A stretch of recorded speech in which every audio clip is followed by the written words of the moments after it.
Welcome everybody to the video cheat sheet where we're going to manipulate the default reference bandwidth on our OSPFv3 network. We're going to start off with the baseline show commands of show IPv6 OSPF interface, and the interface E01 is both interfaces on router 5 and router 6 that connect router 5 and router 6 together. We don't have any debug commands in this video cheat sheet. We're then going to manipulate the default reference bandwidth. We're going to change it from the default of 100 meg to 10 gig. And then we're going to finish up with some verification show commands of show IPv6 OSPF interface to see how things have changed. Like I said earlier, we're going to be manipulating the default reference bandwidth here on router 5 and router 6. And then exclusively looking at the interfaces between the two to see how changing the default reference bandwidth changed the costs going out the interface between these two routers right here. So let's get started. Do a show IPv6 OSPF interface on router 5, and this is the interface that goes over to router 6, and we can see that the cost is 10. Which is once again default. The default reference bandwidth for both OSPF version 2, which routes IPv4, and also OSPF version 3, which routes IPv6, the default reference bandwidth is 100 meg. Therefore, a 10 meg Ethernet interface will have a cost of 10. Once again, there is no debug command, so we're going to change the default reference bandwidth to 10 gig, and this is how you do it. Underneath the IPv6 OSPF process ID here for router 5, which is 5, and for router 6 down here, which is 6. Once again, OSPF process IDs are locally significant. They don't all have to match, it doesn't matter. You execute the command autocost reference bandwidth and then what you want your reference bandwidth to be. So we're going to do 10 gig.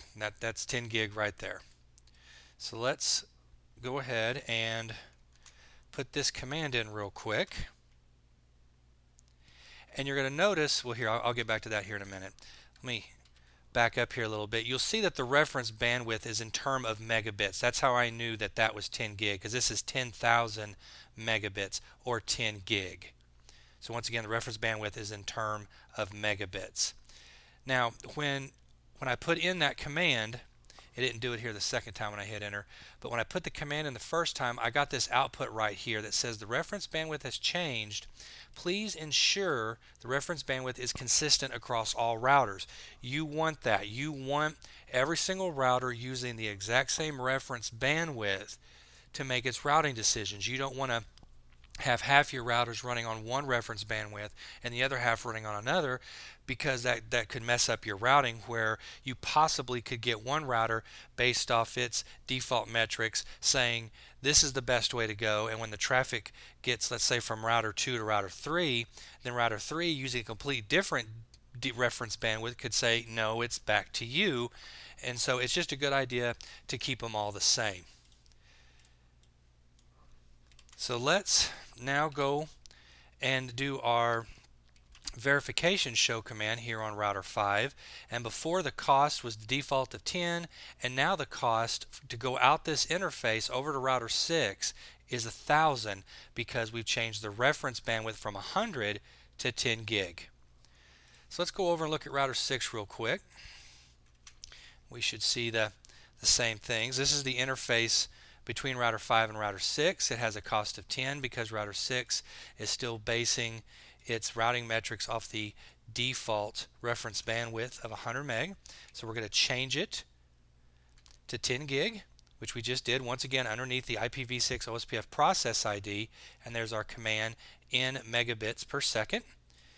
And now I'm going to put in my verification command to see how that has changed for all interfaces, but we're exclusively looking at the interface that goes back over router 5, and we now see that the cost has changed to 1,000. So that is how you change the default reference bandwidth for OSPFv3 from 100 meg to some other number in megabits per second, and we changed it to 10 gig.